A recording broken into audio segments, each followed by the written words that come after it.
So, I'd like to welcome you all to a special episode of Raw and Refined. Today we've got Miles and Jonathan with us. Miles and Jonathan, they are Greg and John's sons, my nephews, brilliant young cats that are out in the world. And I wanted to have them come in and bring their generation's perspective. This conversation is born out of their generation's exploits right now, specifically what brought about today's conversation that we're calling Beyond the Draft: Generational Reflections on Media, Race, and Opportunity. So, what brought this about was the recent NFL draft controversy with involving Shedeur Sanders, a Heisman Trophy finalist who was not selected in the first round or the second round. Was he? When was he? What was he in the third Fifth, round? fifth The round. fifth round. Fifth Mm-hmm. round. Fifth round by Cleveland. Mm-hmm. It just sounds ridiculous to even say that. Mm-hmm. You know, so the media tried to. There were some allegations that he was being portrayed as cocky or arrogant. There were anonymous mugs out there saying stuff, who didn't have the courage to put their name on it, over in corners. I've heard that he's that kind of mess. So, there was that part of it. So this is kind of the entry point for us for this broader discussion on media, race, and what we'll call opportunity. And so we want to dive right into that. And we brought Miles and Jonathan in with us because we wanted to get that generational perspective on opportunity and perception. We've been at this for a while, Greg, John, and I, at this meaning life. We're all, 56, Mm-hmm. 55 years into this thing. We've seen double standards up close, we've seen stereotypes. We've got our own perspectives on this that may be somewhat aligned in some respects, though we differ quite a bit. And actually, Greg and I were differing quite a bit on this topic of Shedeur Sanders earlier this week. So, we're gonna talk about this today. Hit up Miles and Jonathan for their perspectives. So, but first, I'm gonna go a little off script and ask Miles and Jonathan to share with us and with our listeners whatever they want to share about themselves to start this off. So, Jonathan, jump on in. Tell us something about yourself. Well, dang, I guess you put me on the spot. In what way? So you gotta give me. I don't know, whatever you want. Whatever you want the people to know. Our audience is made up of cats for the most part that are just like us, Mm-hmm. middle aged black men, is our target audience. So most of the cats are gonna be like us. So didn't mean to put you on the spot, just saying, what you want the peoples to know about you, other than that you're John's son. Okay. That could be enough, or that might be not enough, because All right. So other than the fact that I'm John's son, I'm just a young, thriving fellow. You know what I mean? I'm very intellectual. I love sports. Love rap music, hip hop music, R&B music. I feel like I'm pretty easygoing. I'm easy to get along with. So I'm pretty I pretty much can see everybody's perspectives. So I pretty much I have hmm a good idea of what's going on with things, or at least I like to think so. So I ain't too much to say. I'm just a pretty laid back person. Nothing too much. He's laid cool. back and he likes to have a conversation as well too. So I'm excited about this. Cool. My man Miles. Yeah, Miles Kelly, son of Greg, as well as has been stated a couple of times. I'm from Chicago. I live out in LA now. Chill dude. Like John said, went to Morehouse. Yeah, man, I love sports as well. I love, really the business of sports too, a little bit more than actual product on the field or on the court. I love that as well. I love watching it, but I'm really interested in like the business behind it and media. So it's a good topic for me to be on. It's kind of in my wheelhouse. Talk a little bit about it. Love all different types of music. Like to have a good time. Like to go out, party a little bit. Was at a conference yesterday where we did a lot of that. So excuse my voice if it's a little hoarse, but just love to have a good time. I love avenues like this. I think these kind of conversations that can go in all these different places, they don't happen enough. I don't think we talk enough about crazy topics and kind of bounce ideas off each other as men in general. So I'm looking forward to it, and let's do it. Excellent. So, supposed to start off with like a brief overview of Shadur Sanders' performance and credentials. Well, hold up, brother. We got to do our toast But now. before, I mean, yeah, this is what but we do. before, yeah, my bad. You're right. Jump on off, John. All right, brother. So we always like to start it off with the toast, just to acknowledge each other that's in the room as well. Typically, we have a specific drink that we might bring to the podcast. However, this being our first with these young men involved, we did not have a specific drink that we brought on. So we decided to just bring on what you felt was for you at this time. And for me, I just have some great, refreshing, ice cold, citric fused water. I was on the Just edge of my seat there. outstanding. Yeah, he made it sound like he was some special imported Right. something from the deepest corner of the planet. That's right. That's right. Well, So what you got? What you got, GK? What you got over there? For me, so I don't drink coffee a lot, but when I do, I have Phil's coffee. So Phil's is this sort of San Francisco-based outfit. We have one here not too far from me in Hyde Park, and they have this thing called Filtered Soul, and it's really, really good. So that's what I'm having, what's left from my Filtered Soul purchase a little while ago. Soul like SOUL, like or soul like the sole of your shoe. SOUL. Outstanding. What you got over there, Rick? Tell us about your beverage. Today I'm doing my standard, what I call my homemade Gatorade, which is water, lemon juice, a little salt, and a little stevia extract in there. So it's my I drink about 80 ounces of that a day, than just regular water than that. So that's what I do, basically a few Yetis of this a day. All right, good deal. Jonathan, what you got going on over there? I mean, well, so what I was told was that y'all had drinks. So We me usually being do. the trooper that I am, I made me a drink. So I mean, I just got a little it's a little mango whiskey sour. Nice. Just a Okay. little, Oh, man. just a little mix. Okay, Something to sip Nice. on. Okay, that's our ain't nothing wrong with it. And as Rick had mentioned before we started, if things get really comfortable up in here, we might add a little second toast to this thing. Right. So we'll see how Okay. that goes. I can't leave my nephew out here by Right. himself. I was like, dang. Uh-oh. So I'm gonna have to go ahead and pour mine Right. now. You gonna get yours now? Miles, and nephew Miles, y'all what don't you know. got? So yeah, no, I had no idea about it. I would have did the same thing Jonathan did, and I would have got me a little something, a little Mr. Mescal or something like that. But Uh-huh. I am not in my normal residence. I'm at my mother's house, so I'm drinking what she's drinking, and she has a strawberry sparkling water. So Okay. All right. if we do get a drink, I'll try and scour and see what she got. But for now, I got the sparkling water. Okay. Yeah. Well, Good nephew, deal. I got your back. I can't have you out For here sure. by yourself, so I went on I ahead appreciate it. and poured me up a little.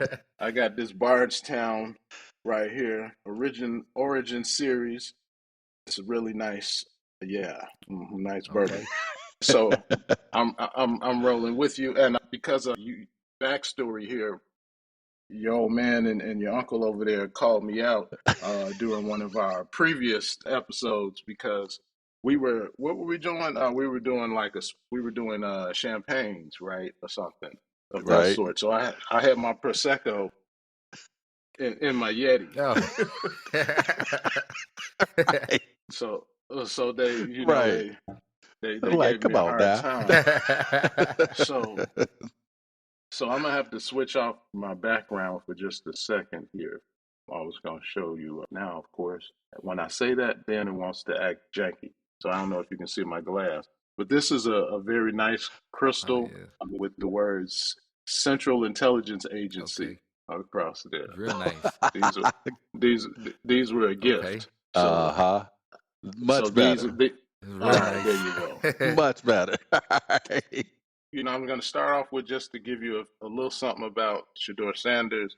If we go back to 2022 season when he was at Jackson State, 13 games, 70% completion percentage, 3,700 passing yards, 40 touchdowns, 6 interceptions, SWAC Offensive Player of the Year, Deacon Jones Trophy as a top HBCU player, 2023 season in Colorado, 11 games, completion percentage 69%, passing yards 3,200, touchdowns 27, 3 interceptions, passer rating 151.7, 4 rushing touchdown.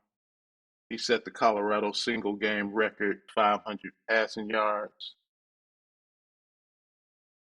2024, again 37 touchdowns, 10 interceptions, so not as good. 168.2 passer rating, completion percentage 74%. Heisman Trophy finalist, all of a sudden fifth round. Mhm. Some of the criticisms that he faced was that he was cocky, he was too arrogant. Some of the other criticisms were related to the combine and his performance or lack of performance in certain areas. Mhm. Decisions around whether or not he decided to interview with certain people came out, you know. And there was this other whole backstory of his father. Mhm.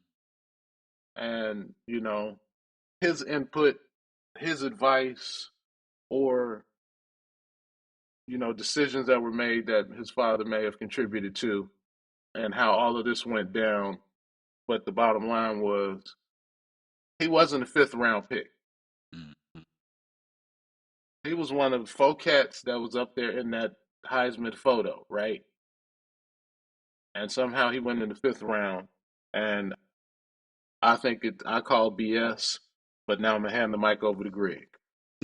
So this is one of the things Rich and I had some disagreement about. And the funny part is the disagreement was he thought he should be a first rounder. I was not convinced that he should be a first rounder. In fact, I argued that he'd be lucky to be a second rounder. And it isn't simply because of the raw numbers. I think his numbers speak for themselves. I think as a Big 12 quarterback, he had a pretty good year, given the competition and, his assessment of his ability based upon his competition, being a Big 10 guy, I kind of look a little sideways at the Big 12 these days, given like real dissolution in the quality of play in that league. But having said that, he should not have been a fifth round pick. Fifth round seemed a bit ridiculous.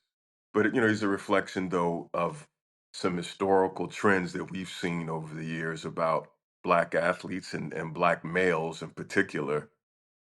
And despite the fact that you might have the numbers and you might be competitive and you're a little confident, you somehow get bypassed.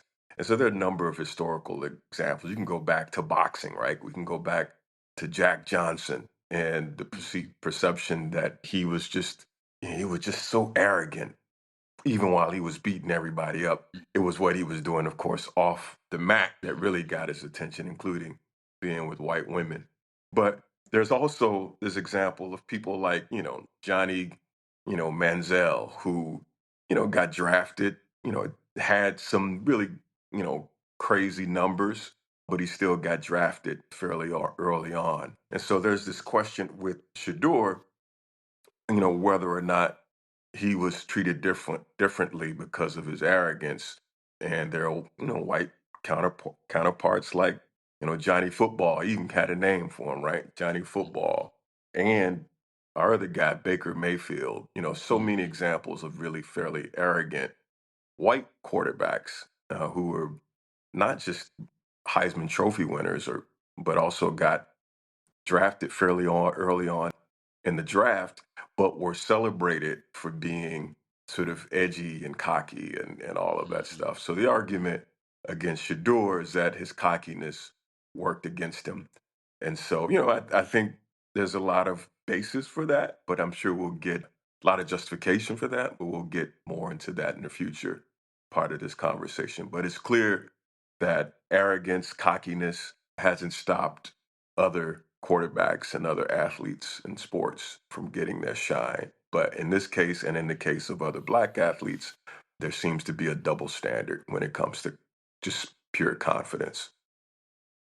And we'll talk a little more too, but this, also let's just stress that this doesn't take away from Cam Ward, being selected as the first, pick of the draft, being a quarterback himself as well. His stats and stuff speak well to what he was able to achieve during his year as well. But it did highlight some things as well, given that there was conversation about his presence versus how Shador presented himself. And, you know, why does that factor in as relates to your ability? And I think that's where we'll talk more about it and definitely stress on the conversation as it relates to confidence versus arrogance. I Yeah, think that's yeah, part of the perception that's out there as well. Can a black man be confident and not be arrogant? And this is something I'm sure we'll touch on, during the conversation today as well. yeah, yeah. I actually think that's why I argued that Shador wasn't passed over in the first round or second round for that matter because of his confidence. I'm like, have you seen Cam? Like, I mean, I Exactly. mean, he's not Exactly. lacking in confidence. Yet Right. he was the first pick in the Right. draft. So anyway, that's a whole longer part of the combo. Yeah, I'm trying to be cool. I'm trying not to just, it's all crap as far as I'm concerned. It's we can talk about some of this other stuff, and I think that there are levels of it, but it's just some crap. But Jonathan, I want to know how you feel about this, and then I'm going to ask you the question of, have you ever personally felt like you had to overperform or be perfect to be taken seriously in school or at work? This. Did you ever feel this double standard? Okay. I mean, so for the first part, I mean, my feelings on Shador going fifth round, I do feel like it was a little dragged out or exaggerated. In a sense, he definitely shouldn't have went in the fifth for sure. I definitely think he was a third or a fourth though. I don't think he was a first or second by any means, especially with him going to Colorado. And then just me personally, the Big 12 is just not that competitive compared to the SEC or ACC and like where the other respective quarterbacks may have came out of. So I feel like honestly the fifth round really wasn't a bad pick, honestly, for where he went and what he gave in his college career. I mean, he went to Jackson State and they only played 2 seasons at Colorado, and the first season technically wasn't the greatest.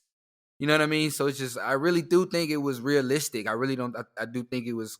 I feel like it was kind of played out because of who he is, because of the clout that he's brought around his name. You know what I mean? And more power to him. You know what I mean? I love the ride and everything, but I do think stuff is still realistic in NFL. You got people who are putting in more work, quarterbacks who went to harder schools. You know what I mean? Who put in work from being maybe a third, what you would say like a third, not third pick, whatever, but like a third string quarterback or whatever, and he worked up to a first string quarterback, got it kind of on the silver platter. You know what I mean? It's just kind of like I can understand it. I can understand where people, you know what I mean? I can see both sides. You know what I mean? So I feel like he definitely is a great football player, but I do think respectfully that the fifth round was I see nothing wrong with it. I mean, I still feel like he's getting his chance to shine.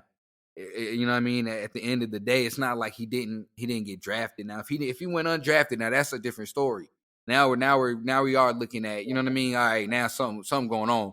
But I feel like fifth round with looking at everything, and then at the end of the day, a lot of teams don't need quarterbacks. If we really gonna be real, like if we really gonna look at you know what I mean, who needs a quarterback. A lot of teams are honestly situated and they have already been building their teams. And so I mean, honestly, a quarterback in the first, second round wouldn't be the smartest pick. What you think, Miles? Shedeur Sanders, man, he's a this is a fascinating. He's just such a fascinating character to me. His whole family is just a fascinating kind of take on like media and fame and popularity and all that stuff. But to the broader point of how do I feel about Shedeur going in the fifth round, it definitely is BS for sure. Should Shador have been the number one pick in the draft? No. I think Cam Moore was better than him, but I think he could have been a first round quarterback, early second round quarterback, just off the positional value of the quarterback position. Like I know it's like people say like everybody has a quarterback. Everybody don't have a good one. And I think, quarterback is a paramount position that we saw teams trade up and take a guy like Jackson Dart in the first round, who I think has shown no traits of being a true NFL quarterback besides the fact that he's tall, white, and quote unquote handsome, in my opinion. So there are people that needed a quarterback, and I think could have got him. The Saints went and drafted 7 year senior who's had multiple injuries, who doesn't have any elite traits. They traded up and got him in the second round. So I think it was a bit crazy. The slide though, once I saw that he didn't go in the first round, I knew it was going to be a long wait for him. Just off, if you don't go round one or early round two, their NFL teams are drafting you to be a backup quarterback. They're not drafting you to come in and start and give you the keys to the franchise. They're asking you to come in and develop. And to his detriment, he's a household name. Shedeur Sanders is a well known person. Even the average or non average NFL fan knows who Shedeur Sanders is. So it would get loud behind that starting quarterback if Shedeur Sanders is sitting behind him, right? So I do think as it got further and further, teams didn't want to, risk themselves that, okay, say Derek Carr, who's the quarterback of the New Orleans Saints, say he's struggling. I don't want game three to stand the fans are in the crowd chanting Shedeur, Shedeur, Shedeur. That's a distraction on your team in their eyes. So once that happened, I was like, it's gonna take to a point where an owner is gonna have to step in and be like, hey, select Shedeur Sanders, which is what happened with the Cleveland Browns. The Cleveland Browns didn't want to take Shedeur Sanders. They got a call from their ownership that was like, hey, it's time, take him. But if you saw the reaction of the front office, they were like, it is what it is, like clapping like they just got forced to do something, which I think they did. I think the owner was like, you know what, this guy's too famous for not having our building, so let's take him. I think my issue with Shedeur is nothing on the field.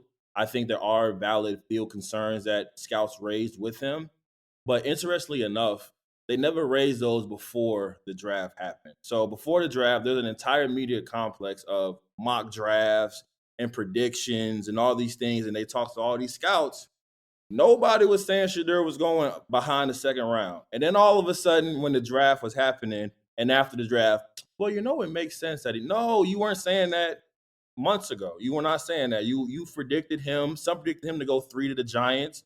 Some predicted him like later in 21 to go to the Saints. Like it's the cope that they had after the fact is what bothers me, because they act like they expected this. They act like it's not a big surprise. Why are you guys so up in arms about this? No, the mock drafts that you put out every month that we went and watched and read, you told us that he was going in the first, second round. So of course people are going to be like, wait, you told me he was going here, he went fifth. What's going on? So I don't like the fact that they're after the fact acting like, oh, this is something not that crazy. And then the other thing that I think, one quote really stuck out to me after the fact, when people tried to rationalize why he fell out, and they were like, and anonymous, of course, exec was like, "Hey, he made me feel small in the room." That was a quote. He made me feel small in the room, and that's absurd to me. How are you in a you're the one making a draft pick? You're the big man in the room, so like, how does he make you feel small? You're the one that decides if you want to draft him or not. And I think that just goes back to kind of put it back and to the front of confident black men that don't need the validation or don't need the approval of the decision makers, makes people very, very uncomfortable. So I'm going to stop there, but I think that's really it. He makes them uncomfortable with how much he does not need the NFL. Not I'm not going to say not need the NFL, but not need the approval and the them to really like him in the NFL, or so he thought. Yeah, that comment of he made me feel small in the room. When I was coming up, we would call that smarmy white boy. Mm-hmm. You know, Mm-hmm. you know that, that's just to be, that's smarmy white boy speak. You making excuses, but I think we had a little technical difficulty, so hopefully Jonathan will pop back in. So I'm going to ask you, Miles. Yeah. Do you think that the media treats black athletes differently than white athletes? Oh, And how noticeable is it to you and your peers? Oh, 100%. They treat black athletes differently. They treat black athletes differently.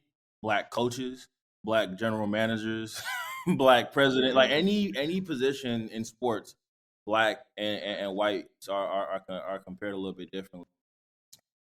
You know, it and I think too the thing that's so tough about it is like it's microaggressions, because I think in 2025 they're not overtly racist anymore because of the climate that we're in. I think they know that they would be called out for that. It'd be very noticeable. But I do think there are just internalized biases that a lot of these white decision makers have, that they show with how they talk about the game, right? So like one of the things is like a quarterback like Jalen Hurts or a quarterback like Jaden Daniels, right? They're never applauded for their cerebral instinct. Like it's never like, oh man, I can't think of a quarterback that is like a black quarterback where they say, oh man, he's a savant at the line of scrimmage. Like he really calls out the defenses. He knows what's going on. They love to say that with Joe Burrow, though. They love to say Joe Burrow is a savant and a gym rat and loves and knows the knowledge of the game. But I think with black athletes, we're just athletes. Like we're just better. It's almost like they want to say we're better genetically than them, and that's why there's like it's never because of how smart they are or how much work they put in. It's all because of just their God-given abilities, which is some of it, but they also are really smart athletes. So yeah, no, they're definitely treated differently, and I think my generation for sure notices it. But I think we're starting to care a little bit less about it, and I think Shadur is an example of that. Of not really giving a damn what they think about black athletes, because we're going to do our thing and kind of be proud of who we are. But there definitely is a difference. Yeah. Just to add to that, Miles, those are some great points that you brought up. That if we look historically, you're right. It's more about our inherent talent versus our intellect as it relates to the game.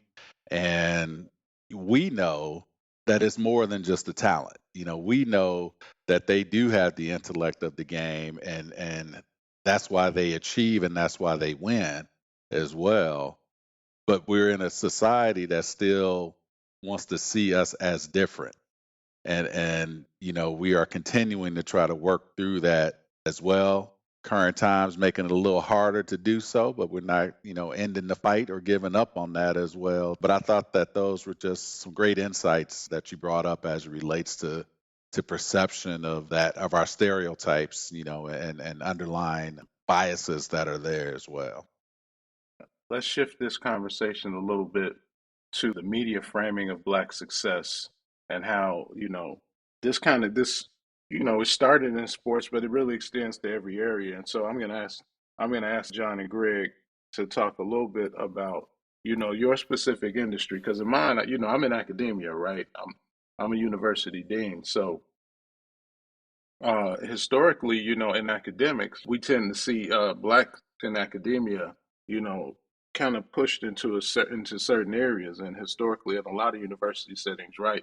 Let's push them over to black studies, right? Hmm. Hmm. That's the thing that's let's push them all over into that area, and they can have that space.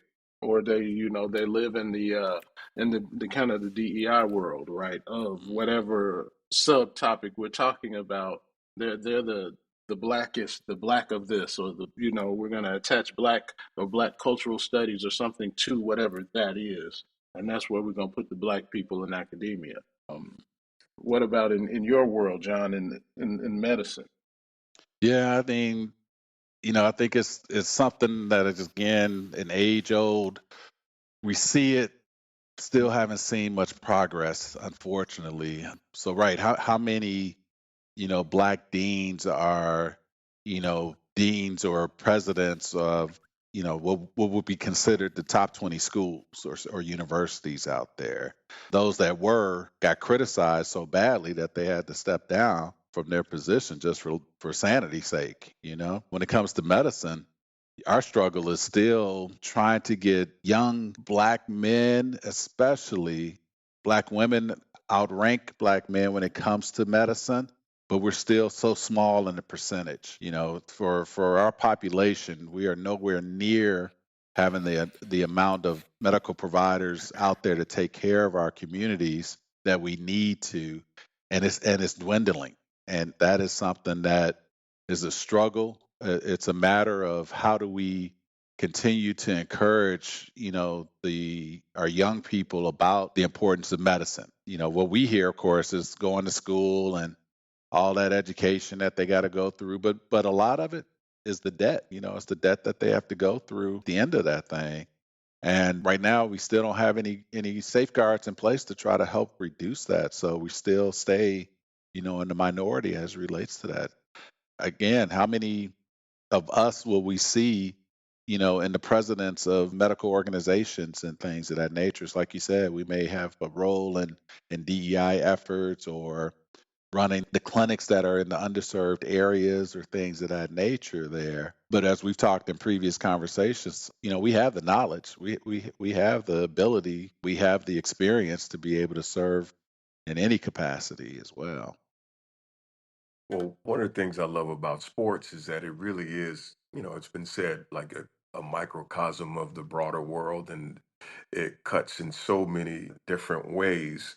Obviously the work that I do in some ways, it sort of dovetails your work, Jonathan, given that John, that I represent healthcare workers. And so there is sort of a hierarchy of the roles that people have. It's expected that Black folks in particular aren't doctors, right? It's assumed that culturally, given the hierarchy of healthcare institutions, that Black workers in particular are sort of relegated to certain positions. And so there's a value then that's attached to them based upon those positions. So that's sort of the real life thing. But in sports, and again, it cuts in so many different ways. Having gone to Iowa, we saw it in the conversation debates around Caitlin Clark, right? The way in which it cuts around the woman is an incredible basketball player and has been for a long time, right?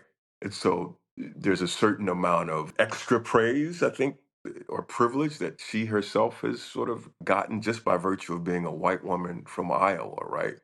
But since we're talking about football, there's another example of a guy from Iowa, right? Cooper DeJean played for the Eagles, who is like sort of the first white cornerback to be successful in a long time. And so he gets elevated in a way that's interesting. I think he deserves the credit. He's an incredible athlete, has been for a long time, but there's a certain elevation that he gets or privilege that he's Yeah, he gotten. he deserves the credit of being an NFL cornerback. Yep. That's credit enough, right? Yep. Because that's a special place to be in Exactly. general.